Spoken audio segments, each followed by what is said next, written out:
and he was member of committee for purpose of control and supervision of experiments in on animals from in Ministry of Environment and Forest, Government of India since 2000, since year 2000 actually. So he is a member of that committee, and he is a teacher research fellowship in 2001. He was awarded teacher research fellowship in 2001 to work in I think from Indian Academy of Sciences, Bangalore, to work in Indian Institute of Science, Bangalore. Then Sadhana Puraskar, Best Science Faculty, 2003, he received from Kuempu University, and member of Research Advisory. He is member of Research Advisory Board of American Biographic Institute, USA, from 2003. And he was visiting fellow at Jawaharlal Nehru Center for Advanced Scientific Research, Bangalore, in 2005, and I was member of specialist panel of biotechnology and bioremediation life science research board of Defense Research and Development Organization, Government of India, New Delhi, from 2006 to 2009. And he received a summer research fellowship in 2007 from Indian Academy of Sciences, Bangalore, to at Indian National Science Academy, New Delhi, and National Academy of Sciences, Allahabad.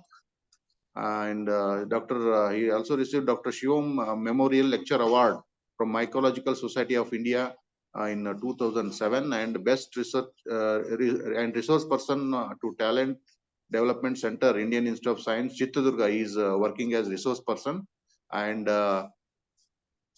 he worked as Dean Faculty of Science and Technology, Davangere University, from 2014 to 16, and he is received a Devanagari Sri Award by Lions Club, Davangere, for contribution in the field of ecology and environment, and Lifetime Achievement Award by Indian Association of Applied Microbiologists, Chennai, for services in the field of microbiology in the year 2018. And he received prize for popularization of microbiology in the year 2022 from Microbiological Society of India, Maharashtra. And so far he has published 38 research articles in the international reputed journals, and authored 15 books, and he has written almost 160 popular science articles, and has delivered 105 invited talks, and attended 195 conferences, 194 conferences. So presently, Dr. S. Shishupala is working as professor in Department of Microbiology, Davangere University, Davangere. So with this brief introduction, I take this opportunity to welcome Professor S. Shishupala sir to deliver a talk in 16th refresher course organized by UGC, this HRDC, and jointly with Department of Studies in Botany. So on behalf of all the participants, and on my own behalf, and on behalf of UGC-HRDC, I welcome you, sir, and I request you to deliver your talk. Over to you, sir. Thank you. Good morning, all of you. Thank you, Dr. Rajkumar, and UGC-HRD team of University of Mysore. And looking at the participants, I thought it would have been an additional session in Davangere only. So it would have been in regular mode. Anyway, thank you very much for providing him the opportunity. Today, Sir, I am going to speak on. Sorry to interrupt you. I think there are other participants from different parts of the country also, Maharashtra, Tamil Nadu, Kerala, Yeah. I noticed. Yes, Thank you very much. Yes, sir. Yes, I would have loved to come to Mysore if they are there. Thank you. So today I have chosen a topic where I had a little bit of work, one of the major part of my PhD thesis, and later also I did work on those aspects. And hence I am looking at the positive interaction, because most of you are the staff members, and I'm looking for positive interaction later after the lecture or in between. In between, you can stop me at any time to clarify any doubts. So before, thank you once again for all of you. I'll share my slides and then move on. Hope the slide is visible. Welcome you for this special lecture on refresher course with this beautiful petunia bouquet grown in my home garden. Is it visible? Am I audible? Yes, sir. Fine, sir. Hello? Yes, sir. You can proceed, Yes, sir. sir, you are audible, sir. Okay. Slide is visible? Yes, sir. Visible, sir. Okay. Visible. Thank you.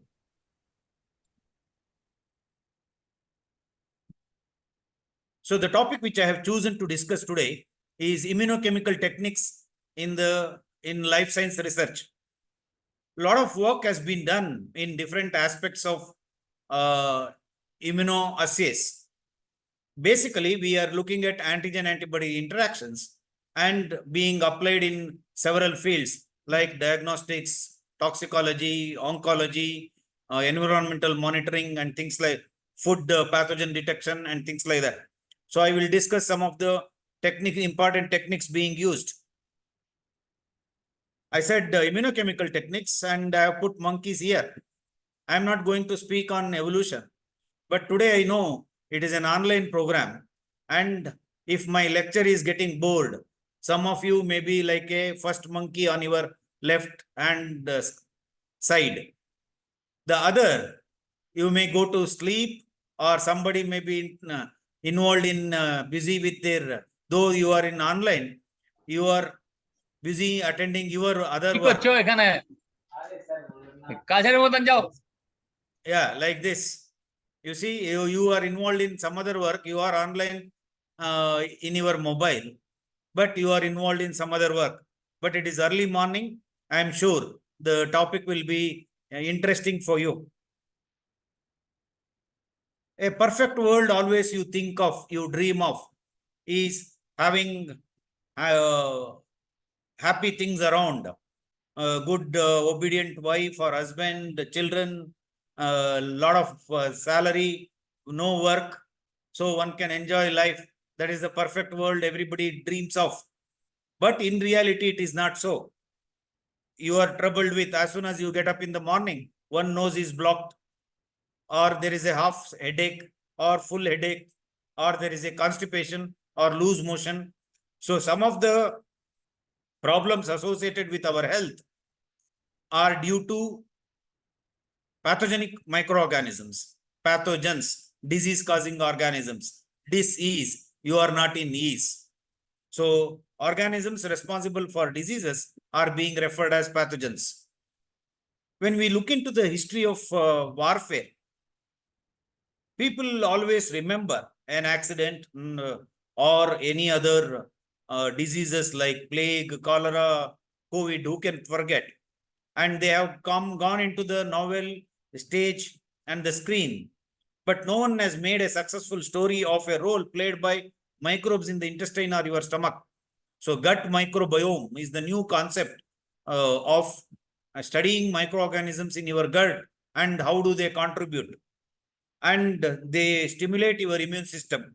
In the first part of my lecture, I will be covering some basic aspects of immune system so that how important the specificity or sensitivity of the immunochemical test you will be able to appreciate. So whenever we talk about disease, the diagnosis is extremely important. When you have a dysentery, if you go to a doctor, they will give you an antibiotic. But whether it is a bacterial dysentery or amoebic dysentery or due to indigestion, you will never know until a proper diagnosis is done. So when we talk about disease diagnosis, the first question, whether it is a pathogen or environment in case of plants, whether nutrient deficiency or stress, water, drought condition and things like that. Or in case of human beings or animals, you have other physiological disorders.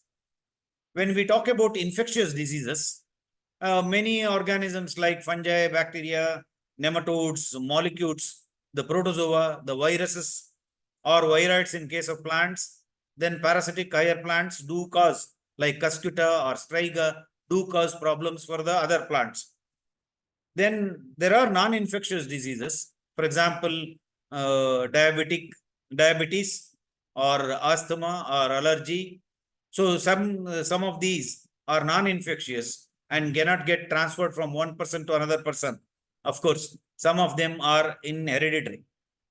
So when we talk about the diseases, the symptoms are the basic requirement for diagnosis. For example, common cold infected by an individual infected by rhinoviruses, common cold viruses will have sneezing, running nose, and things like that. In case of HIV, the immunodeficiency occurs due to the presence of the virus. And if you look into the World WHO document here, the number of patients suffering from the long bars here shows number of people suffering from living with HIV, but the mortality rate is very low. The maroon color bar, which is smaller over a period of time, if you see, there is an increasing number of people carrying HIV, but not dying. So HIV as such doesn't indicate any symptoms in you, but other diseases one will be more prone to, or his susceptibility to other infections will be increased. What does it mean? Symptoms may not be there, infection will be there. The other diseases like gangrene, Clostridium perfringens, Clostridium tetani, the bacterial infections in lungs, the Mycobacterium leprae, the leprosy, or aspergillosis, the skin infections, the candidiasis, fungal infection in your mouth, or malarial pathogen present in your RBCs, or nosocomial infections, technically hospital acquired infections, can result in, if you look into the plants, apparently healthy looking plants, but you have diseases like viral diseases in case of tulips. The tulip breaking virus causes the different distortions of the flower, which will improve the market value of the flowers. The tobacco mosaic virus, one of the most studied virus, infects tobacco plant, causing this type of symptoms. The same virus can infect tomato, causing mosaic symptoms. The same virus can also infect pepper, the bell pepper, causing symptoms on the leaves like this, or on the fruits get shrunken. The virus, if you do electron microscopy, the virus of 300 nanometer, tobacco mosaic virus, you will be able to see. Like that, bean common mosaic virus, BCMV, the potato may get infected by bacteria like Erwinia keratopora, causing potato rot. Carrot scab, caused by Streptomyces cebi. Potato scab, the same Streptomyces, the actinomycetes bacterium, causing bacterial spot of tomato on the leaf, fruits and leaves. You have late blight of potato on Phytophthora infestans, causing rotting of potato here. So rotting of potato by Erwinia keratopora or by Phytophthora infestans, for a symptom, it is not possible to distinguish. You need to do other tests like microscopy, culturing, and then identifying the pathogen. Same Phytophthora infestans can infect tomato also. You can see the growth, cottony growth of the Phytophthora on the tomato fruits. The Aspergillus flavus contaminates the maize as well as groundnut seeds. And there are no groundnut varieties which are resistant to Aspergillus flavus, allowing mycotoxin production like aflatoxin contamination in grains. Bengal famine in West Bengal 1942 was due to brown spot of rice caused by Bipolaris oryzae. Then it was referred as Helminthosporium oryzae. Results in, on the leaf, the spots like this. On the seeds, the fungus grow, and when you do microscopy, you will be able to identify the pathogen. Similarly, the leaf spots can also appear in case of blast disease of rice caused by Pyroclaria oryzae. So basically, the symptoms look similar, but unless you do a microscopic test, you will not be able to distinguish these two. So Pyroclaria can also cause the neck blast, the stem gets infected. In case of barley, sorghum, wheat, pearl millet, there is a disease called ergot disease. In the initial stages of ergot, a honeydew stage it is called, the secretion will be there from the flower, infected flowers. At the later stages, these flowers gets converted into sclerotia, having the pathogen Claviceps sorghum. This is sorghum. Like that, in barley or rye, you have Claviceps purpurea, resulting in different levels of sclerotial formation. The downy mildew fungus in pearl millet shows white cottony growth on the lower surface of the leaf. The plants, severely infected plants, may show the infected flowers getting converted, instead of setting seed, getting converted into green leafy structure. Green ear disease, that's why it is called. The seeds do harbor many of the pathogens. You need to have a week's time to identify which pathogen is associated with which sample. So what does it mean? There are infectious diseases, non-infectious diseases, and symptoms are the major criteria for diagnosis. But symptoms may lead to confusions in identification, resulting in delay in the regular treatment required. So when you look into the microorganisms, they are invisible invaders. They are amazing allies too. The microorganisms are the best known organism surviving on every corner of the earth. You take deep sea or air or soil or water, everywhere they are there. The mother's womb is the best place where there are no microorganisms. As soon as the child travels in the genital tract, child is showered with microorganisms. The ayah or nurse or doctor, whoever lifts you up, will be blessing you with microorganisms. The first ounce of air entering into the nostril will be carrying the microorganisms to you. First drop of water the child drinks will be giving the microorganisms. First piece of food the child eats will be carrying the microorganisms. The kith and kin, the relatives come and touch the baby, compare the nose for the father, cheeks for the mother. They will be contributing for microbial load on you. So how long they are present? They are present even after death, right? Microorganisms will enjoy and experience every organic molecule of yours and convert into an inorganic element. This being the case, I always claim microorganisms are gods for me at least. Why? Microorganisms, since I speak on microorganisms, I am getting my salary. I am taking care of my family. So not only that, you name any character of the God, it is being shown by microorganisms. God is there everywhere. Microorganisms are there everywhere. God exists in different forms. Microorganisms exist in different forms. God is the one. God cannot be seen. Microorganisms cannot be seen directly. God is the one who decides how you have to live, when you have to die. Microorganisms are the one who decide how you have to live, when you have to die. So this being the case, they are amazing associates of us. So vertebrate animals have developed a system, what is collectively referred as immune system, in order to prevent the infectious agents. So different plants, they have their own defense mechanisms. Invertebrate animals, they have their own defense mechanisms. The immune system which we are concentrating on are developed, evolved in vertebrate animals. What are the unique features of immune system? It is extremely adaptive defense system. You have a viral infection, there is a separate B cell recognizing. You have a fungal infection, you have many other parasitic infections. You have the defense system getting adapted to the type of enemy you are getting. It has evolved in vertebrate animals to protect. The word immunology comes from the Latin word immunis, refers to free from. Free from. The study how you are free from diseases is the immunology. It has evolved in vertebrate animals to protect against invading microorganisms as well as cancer. I do refer later how it can prevent cancer. Then it is a complicated dynamic network involving different organs and cells working every second of your life to protect you against invading organisms.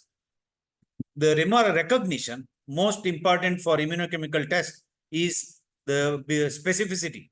Specificity of the immunoglobulin produced is the basis for all immunochemical tests. Organs of immune system, you have the bone marrow and the thymus, the major primary lymphoid organs. Bone marrow is the place where blood cells gets originated in the process called hematopoiesis. Hematopoiesis is the process of blood cell formation occurs in bone marrow.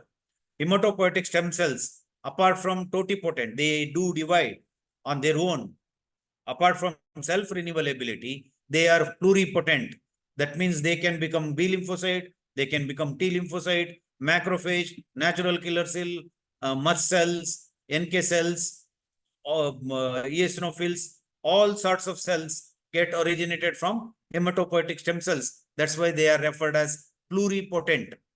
They get produced there, and few of the cells gets released from the bone marrow, goes to thymus, where they get matured into T lymphocytes or thymus derived lymphocytes, and they get released into the blood. Then you have spleen, lymph node, and lymphatic system as secondary lymphoid organs, contributing for contributing for the immune system or defense against the infections. Some of the boys here may wonder whether these organs are there only for females. Don't worry, my boys, you do have the same organs as far as immune system is concerned. Only reproductive system is different, whereas immune system is bone marrow, thymus, spleen, lymph nodes are similar in both. What will exactly happen in the bone marrow during hematopoiesis? The hematopoietic stem cells will be produced enormous number, and they do interact with cytokines, the cellular messengers, a small glycoproteins released by several cells of our system, like macrophages and other. One group of hematopoietic stem cells becomes lymphoid stem cell and then get converted into B lymphocyte and T lymphocyte. This B lymphocyte is, during the process of maturation, acquires a membrane-bound immunoglobulin molecule as B cell receptor. A random genetic rearrangement taking place during the development of B cell and T cell results in they can recognize different enemy. One of the remarkable ability of immune system is its specificity. Detection of specific pathogen component, and hence these are random genetic rearrangement in the immunoglobulin genes make them to have different B lymphocytes recognizing poliovirus, coronavirus, or Omicron, or Ebola, or any other. So if the process of hematopoiesis is proper in you, you would have had hundreds of B cells. Each one of them are of specific ability to interact through their membrane-bound immunoglobulin. On the other hand, T lymphocytes, they do have the similar kind of specificity, but they recognize if the antigen is coming through or conjugated with a MHC molecule, major histocompatibility molecules. Our proteins, they get combined with the pathogen components and get it presented to T lymphocytes. Then another component, the monocyte lineage, will get converted into macrophage and a dendritic cells. Both of them can act as antigen presenting cells. You have other cells like neutrophils, eosinophils, basophils being produced by the same hematopoietic stem cells. During the process of development, some hematopoietic stem cells express hemoglobin gene extensively and remove their nucleus. The nucleus gets degenerated. They become RBCs or erythrocytes.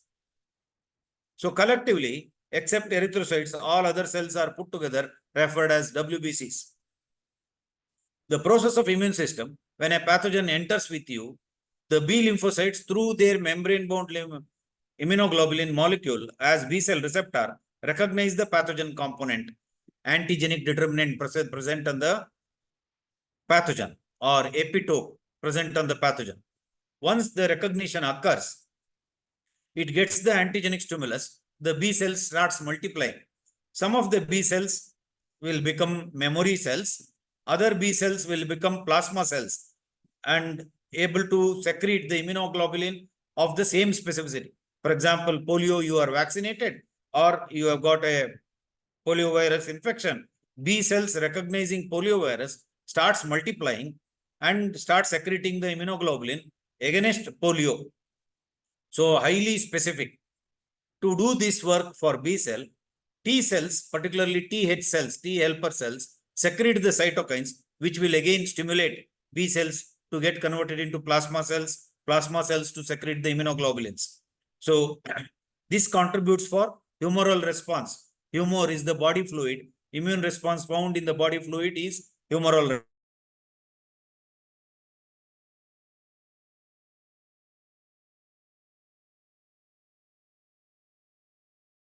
Process, B cell development, and hundreds of B cells recognizing each separate pathogen components are produced. But all of them will not multiply simultaneously.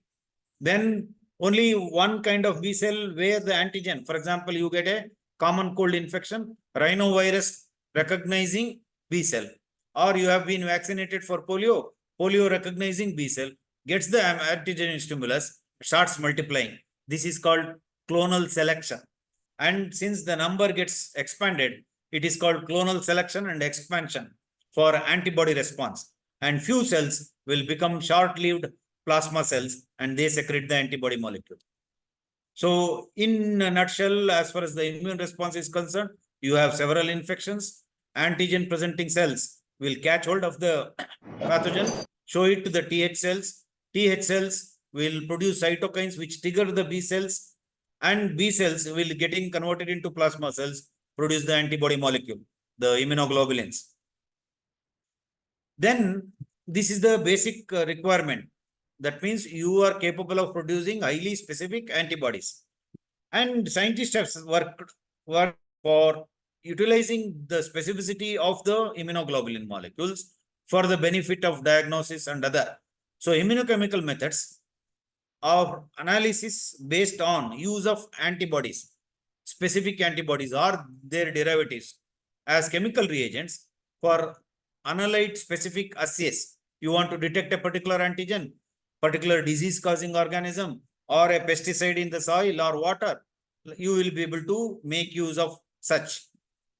Immunoassays are widely used in different clinically relevant analytes for diagnosis, toxicology, detection of the toxin, quantification of the toxin, endocrinology, detection of the hormone, for example, pregnancy detection kit, oncology, cancer detection, or food testing methods, environmental monitoring, or infectious disease identification. Immunoassays can also be used for qualitative and quantitative. So not only detect, but also quantify based on antigen-antibody reaction. So basically, antigen, antibody are specific, they interact, making the antigen-antibody complex. This is a reversible reaction. There is no chemical change in the antigen, chemical change in the antibody. They simply come together. Non-covalent interactions, van der Waals forces of attraction and hydrogen bond formation makes the antigen fit into the antibody molecule highly specifically. Complementarity determining regions of the immunoglobulin is responsible for specific binding of antigen to the antibody. So there is no structural chemical change in the antigen or in the antibody. So you will be able to separate. It's a reversible reaction.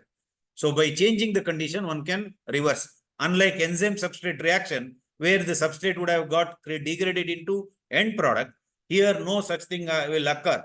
A physical interaction between the antibody molecule and the antigen molecule results in the complex.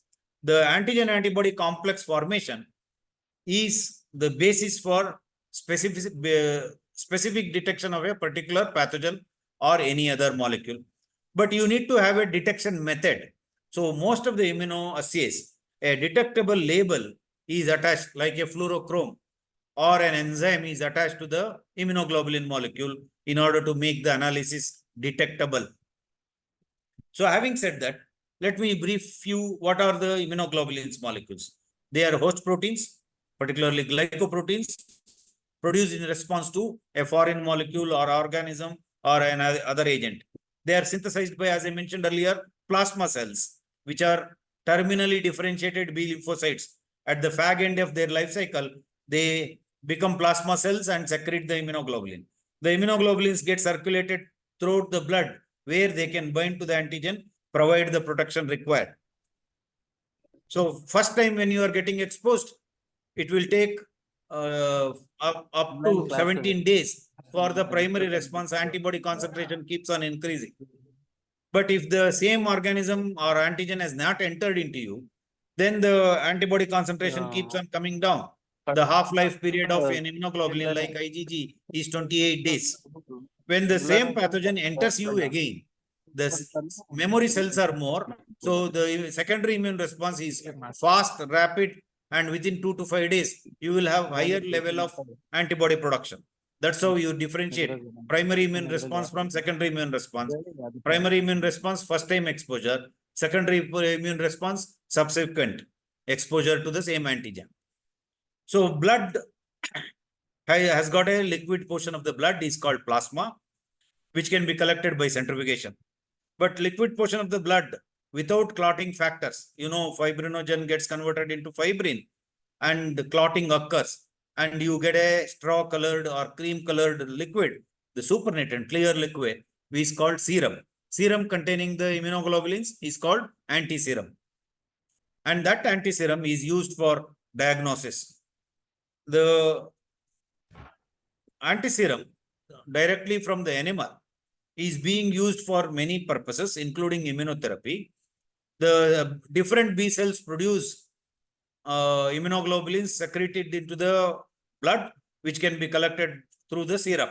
That is called polyclonal antiserum. But the same B cells, which are capable of producing the antibody, can be fused with myeloma cells, a type of cancerous cells, and get the hybridoma. A B lymphocyte capable of producing antibody is fused with the myeloma cell, and the hybridoma will be able to secrete the immunoglobulin in vitro by culturing animal cell culture. You will be able to get a lot of antibodies. So these antibodies are from a single clone of B cell, and hence they are referred as monoclonal antibodies. Specificity wise, they are extremely good. So if you look into the basic structure of the immunoglobulin, I will not go into the details. This is a textbook information. There is an antigen binding site.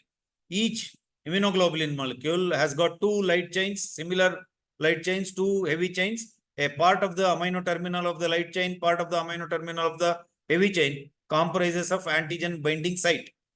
The amino acid sequence are there, properly fit into a particular antigenic site, determining the specificity of the immunoglobulin molecule, which is of highest order. Any change in a side chain or in a single amino acid, the specificity gets altered.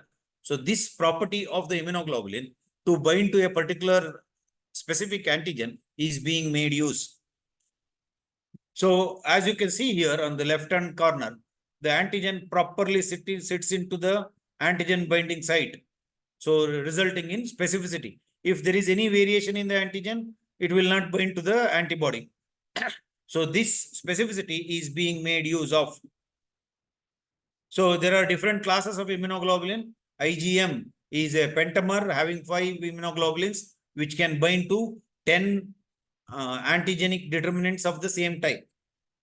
IgA can occur as monomer or dimer or trimer, where they are secretory immunoglobulins providing protection in the gut. So basic requirement for immunochemical test is the specificity. Specificity, as I mentioned earlier, depending on how specific the antibodies are for a detection of the antigen. The second important parameter for immunochemical method is sensitivity. How minimum quantity of the antigen you can detect. So sensitivity is more.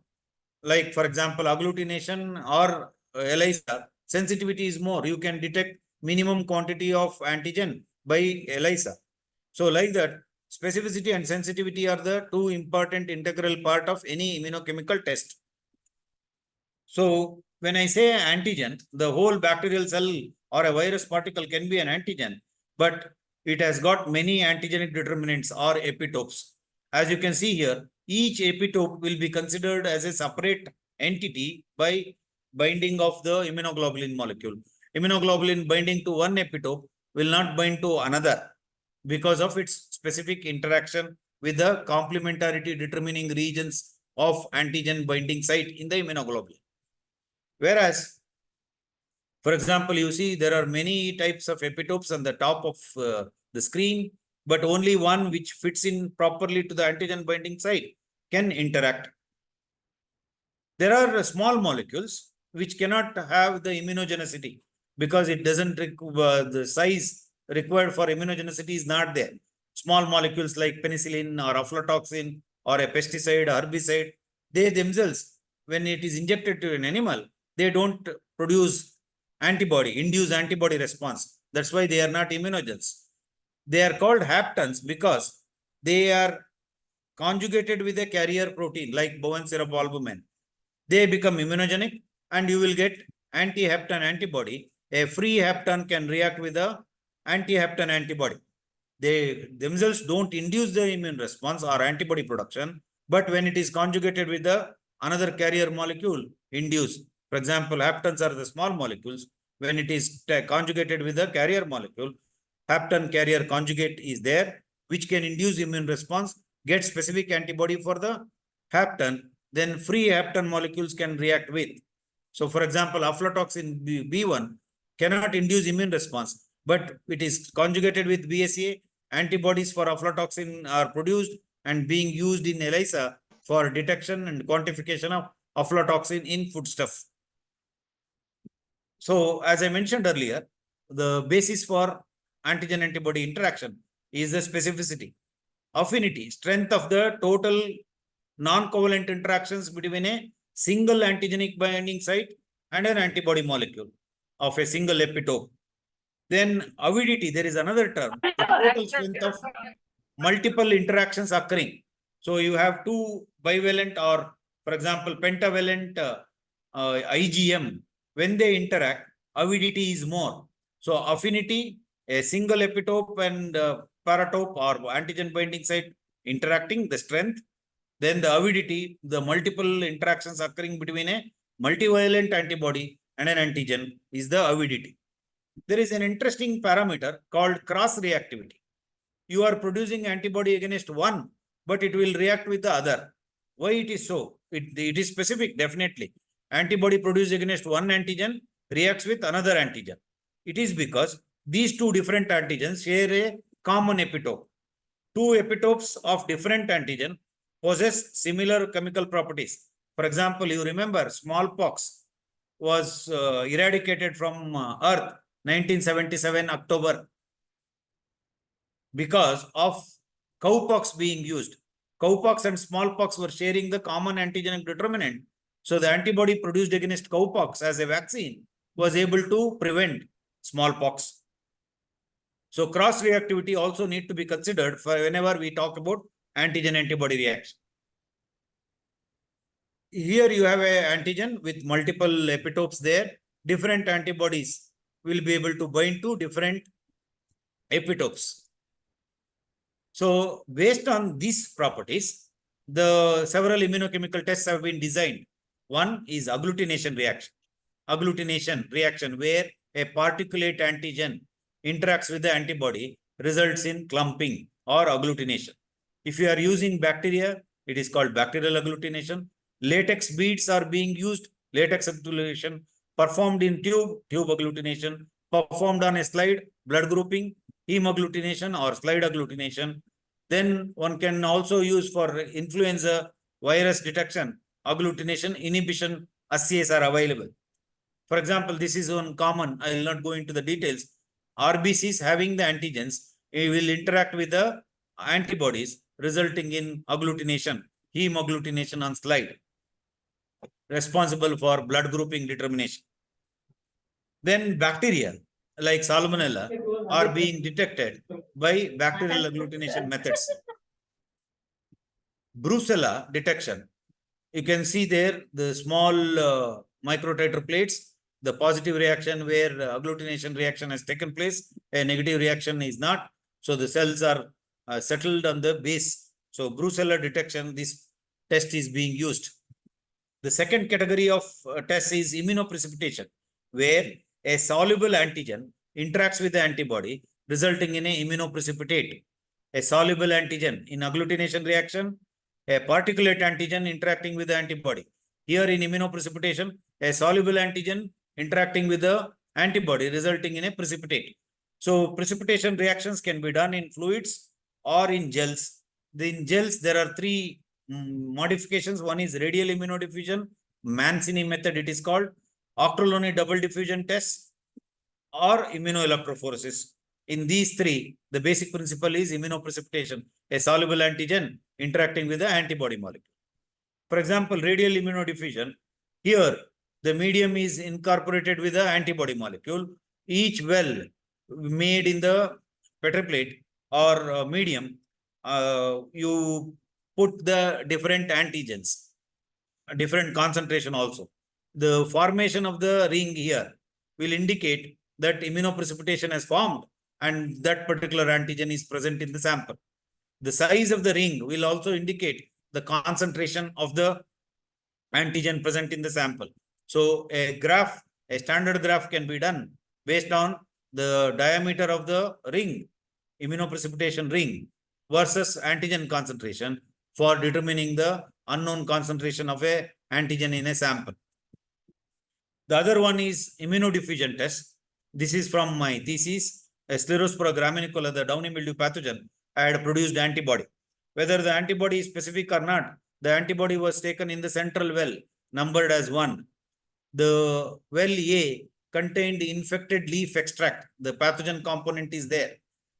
Well B contained infected floret extract. C, healthy leaf extract. D, healthy floret extract.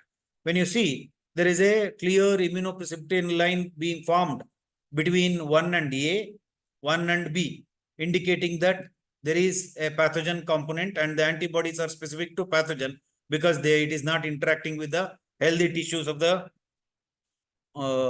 plant. That means for a plant pathogen detection, this is being used. The antibody capable of reacting with the infected sample, not with the healthy sample.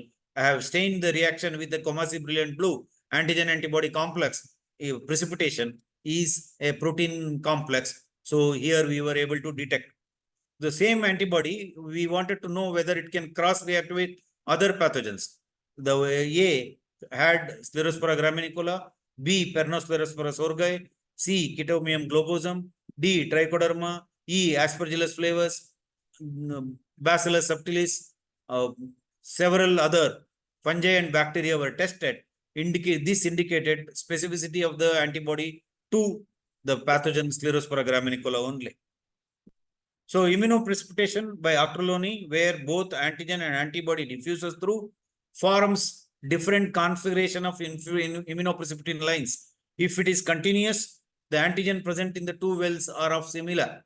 If they cross over, they are say dissimilar, but the antibodies for both are there.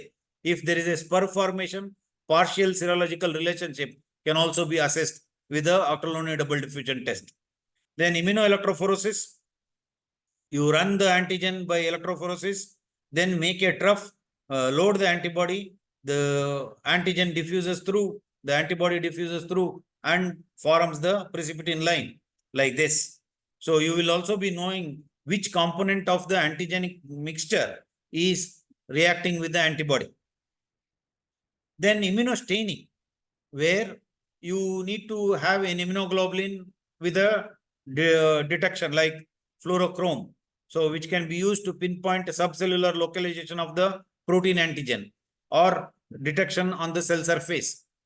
This is called fluorescent antibody technique, where a fluorochrome substance is attached to conjugated to immunoglobulin. Fluorochromes are the substances which absorb low wavelength of light like UV light and emit longer wavelength of light in the form of fluorescence. So this presence of fluorescence or absence of fluorescence indicate whether the antigen is present or not. So there are different types of fluorochromes are being used. One is fluorescein, which fluorescein isothiocyanate, which gives yellow-green fluorescence. Rhodamine, you need a epifluorescent microscope for this.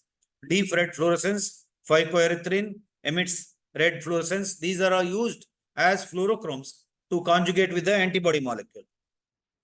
So there is direct method, the antibody reacting with the antigen is conjugated with the fluorochrome, or indirect method, a secondary antibody conjugated with the fluorochrome is being used.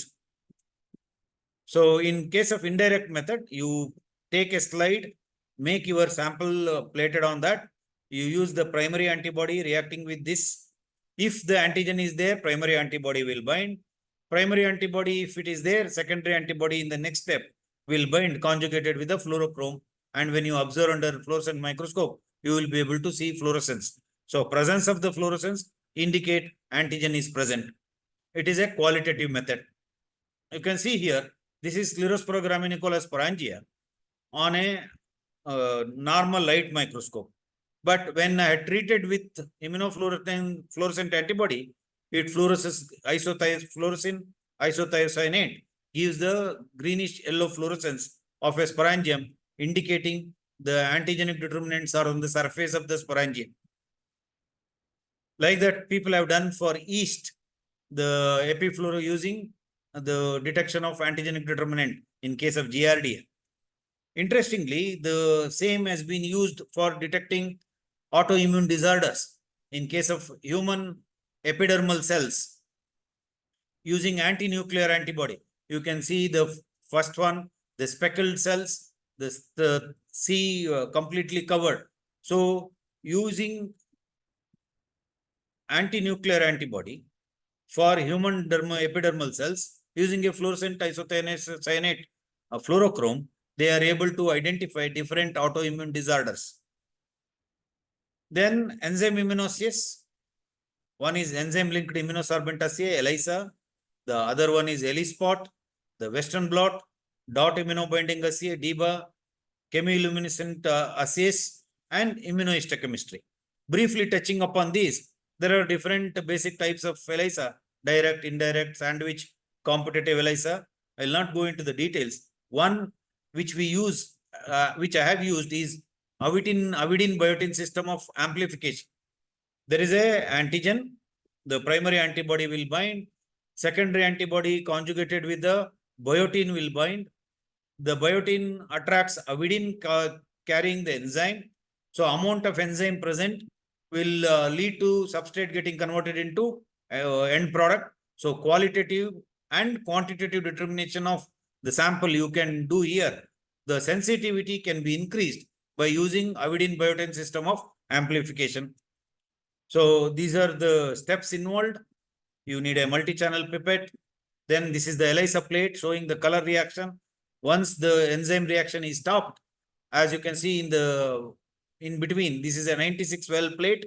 This was developed for one of my student. We did develop Xanthomonas campestris, tomato pathogen, the antibodies, and the negative results will not show any color. So here, soluble chromogenic substrates are used. You need an ELISA reader. It is a modified spectrophotometer. You can detect and quantify the antigen-antibody reaction. Then typhus detection is a dot ELISA. The same principle is involved, but the color develops because of 4-chloronaphthol, coloring chromogenic substrate. So the positive reaction will be appearing within 1 hour. Whether the antibodies are there for typhoid pathogen or not, this can be detected. Western blotting, you separate the antigens by electrophoresis, transfer it onto the membrane, and then treat with the antibody. And you will be able to do the same. Western blotting is also an ELISA, but qualitative estimation, which antigenic determinant is reacting with the antibody, you will be able to identify. So separated proteins from virus or bacteria, then transferred to the membrane and detect. Now for HIV detection, Western blot kits are available. Already separated HIV proteins onto the strip is available readily. The patient serum has to be taken. The strip has to be dipped there and developed for the reaction in order to know the antibodies for HIV. There is a chemiluminescent assay, a modification of the reaction. The same HRP horseradish peroxidase. The substrate we used is luminol with hydrogen peroxide. The horseradish peroxidase will act on H2O2, oxidizes luminol, and oxidized luminol will emit the light, which can be detected using luminometer. So I am presence of antigen or antibody. In earlier case, fluorochrome or fluorescence or enzyme reaction. Here, enzyme reaction resulting in light. Intensity of the light indicates the amount of antigen present. So the luminal substances are being capable of emitting light being used. So for antigen antibody reaction, you can also use radioisotopes, what we refer as radioimmunoassay. So radioimmunoassay is also a modified to have radioimmunotherapy. Specific antibody molecules are conjugated with the radioisotopes, which are used for treating the cancer patient or in this case, a cryptococcus, a yeast infected individual. When you release the antibody molecule conjugated with the isotope, the antibody molecule goes and binds to the infected cells, and the radiation there will be able to kill the cells. So a lot of information is available. This is taken from Nature Review of Microbiology. Complement fixation, another test, and almost outdated now, but still a wonderful system for detection of antigen antibody reaction using sheep blood cells. So if the hemolysis occurs, the sample is negative for the antigen. If no hemolysis, it is positive for the test. Immunoaffinity chromatography being used for protein purification takes the advantage of binding affinity of antibody, specificity of the antibody. You have a crude mixture of many proteins, you will be able to purify as a single step purification method. Immunotoxin, the antibody molecule is conjugated with a cytotoxin like ricin from castor or Shigella toxin, diphtheria toxin. These are all cytotoxic, which can be used for immunotherapy of cancerous cells. A target cell expressing antigen, oncogenic virus component or whatever, the antibody is specific for that, then the cytotoxicity is shown. So antitoxin binding is being worked out. The same methods are being used for hepatitis detection or urine hormone detection, a single strip. There is a slot for putting the urine sample. You will be able to detect the presence of HCG, human chorionic gonadotrophin. Like that, hepatitis detection, HIV detection, a rapid, simple methods which uses minimum quantity of the sample because sensitivity is very high. Enzyme immunoassays are available for Candida detection, Aspergillus detection, Ebola virus, because it is a biological weapon being used. The air is sampled and then made use for in immunoassays to be detected so that biological threat can be detected at faster rate. Then interestingly, the same methods have been extended for plant pathogen detection. Everybody knows HIV detection, hepatitis B detection, or human pregnancy HCG detection. But the same methods have been used for detection of plant viruses or plant pathogenic fungi. For example, an immunostrip, there is a company called AgDia, Agricultural Diagnostic Company, which has developed a strip for detecting orchid viruses. Orchids, extremely important for floriculture, and if they are infected, the virus testing can be done using the simple strip method.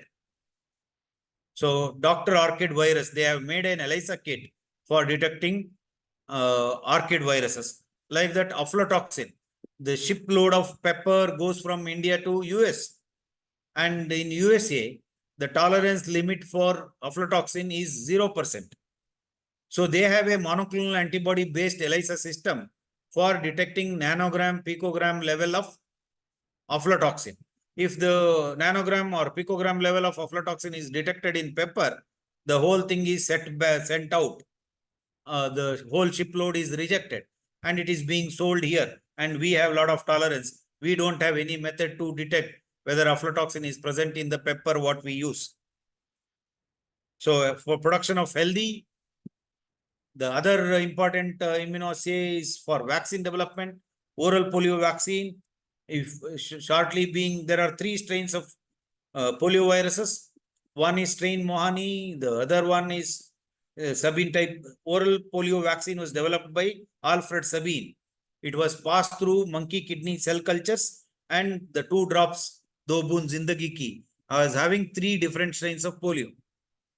So there are different methods for vaccine production, use of related animal virus, for example, cowpox against smallpox, chemical attenuation, rabies virus exposed to formaldehyde, passage in vitro, like the oral polio vaccine cell culture passage. The DNA are being used, which can express the antigenic determinant in cells. Then multiple subunit vaccines have been developed after understanding the basic configuration of epitopes. The multi-subunit vaccines have been developed. Then now genetic engineering is adapted for vaccine development even in transgenic plants. The edible fruits are capable of producing vaccine molecule. For example, foot and mouth disease, they have developed in fruits the edible vaccines. Though so far I have given examples of the basic principle involved and development of immunoassays. Now I am giving you the proof. For example, parathyroid hormone detection using radioimmunoassay, or serological diagnosis for immunoaffinity proteomics. You know, proteomics is one of the upcoming fields. A lot of techniques have been developed for characterization of the proteins, and immunoaffinity processes are being used in proteomics. Immunosensors have been developed for toxic biological warfare agent. I did mention Ebola as one. The toxic biological weapon can be detected using immunobiosensors. A clinical approach for allergenic rhinitis in children, an allergic reaction can be detected using an immunoassay.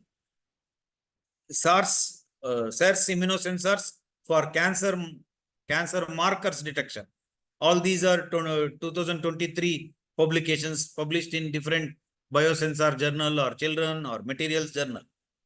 Then I did mention pesticide detection or herbicide detection, either in soil or in water. That means for environmental monitoring also, you can make use of immunoassays.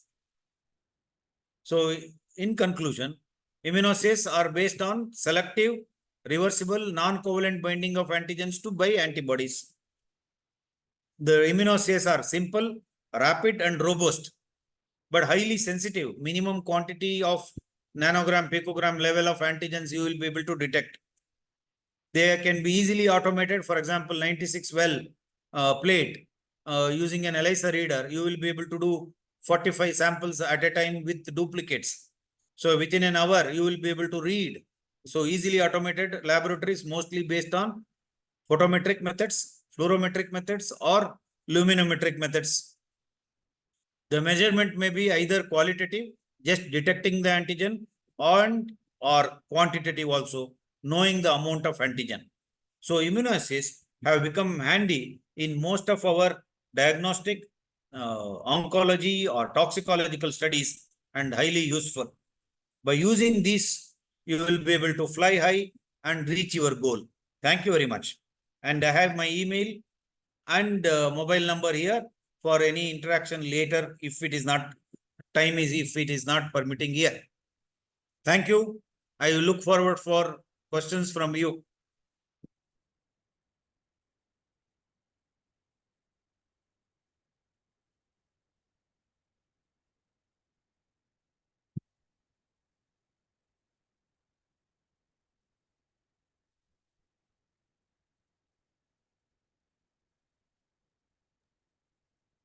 Thank you, the organizers. Any teachers have any problem?